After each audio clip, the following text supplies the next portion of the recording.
I found about VC4 Africa through Facebook. And through that, I also talked to a number of friends who equally know about it. So through that, we came to we came over this place, and through that, now we've been able to make some very interesting networks, good contacts that we are going to build up. I got to know first about VC4 Africa when I was based in the US.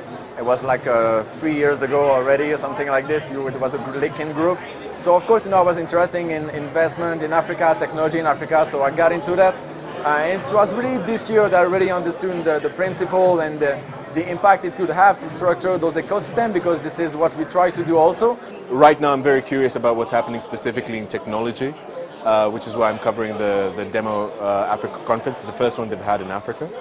So there's a lot that's happening here, and I think the people who are clued into the VC scene are some of the most well-versed people as far as business, so I'd like to be a part of that sector. VC4 Africa is definitely making a difference in spreading the message in terms of making people aware that there is opportunities and that the return on your investment is more than money. It's not only money, it is money definitely, and we need to remain sustainable in terms of the money we invest needs to create something back, but what we're creating back is more than money. It's also the social progress that we see in our communities. There's a very innovative mindset that is sort of taking over the youthful population, which we didn't see before.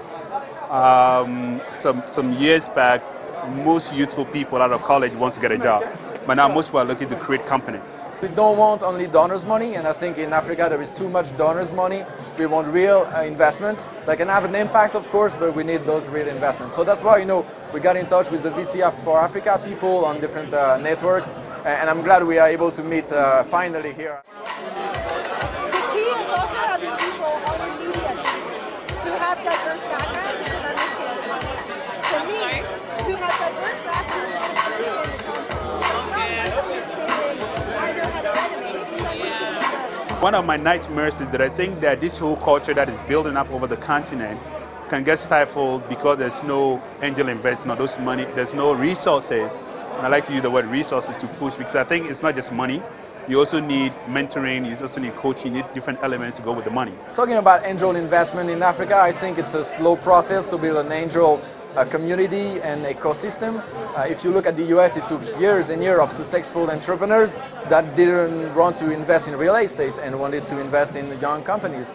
And I think we will see more successful companies like this in Africa, and of course successful entrepreneurs who want to reinvest in young entrepreneurs. I think angel investors are the people who really want to get unemployment out of the system, because if they believe in us and want to give us the chance to become employers, then they're really good for us. There's been different models tried out in Kenya and East Africa the last couple of years, and I still think we need to experiment a little bit with what type of capital. If you look at angel investment here, at the end of the day, it's a matter of risk and investment.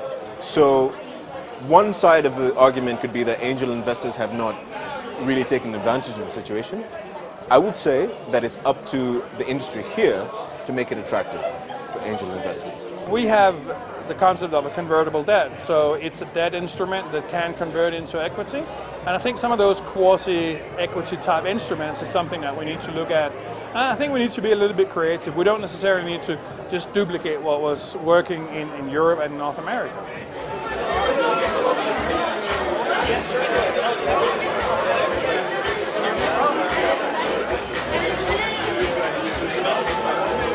Once we can show some champions, what I call pockets of excellence, then I think that more and more people who have money can start sort of getting into this space. One of the reasons why we're not seeing a lot of angel investing is that it's also a bit of the empirical evidence that most people who are rich in Africa didn't make money through technology companies. So it's a bit difficult for them to stretch their mind. But also the capital market structure. For example, the interest rates are very high, right? So if I had money and I put it in a bank, it would be breathing. As opposed to, well, how do I take a risk with this guy who has an idea? I can't even understand the idea. I can't even appreciate it. And also, there's a bit of a cultural mindset around this that needs to change. And I think that as we begin to advance this some more, and also we begin to show what's happened in other markets, I think that increasingly people who have resources and have money will start turning in this direction.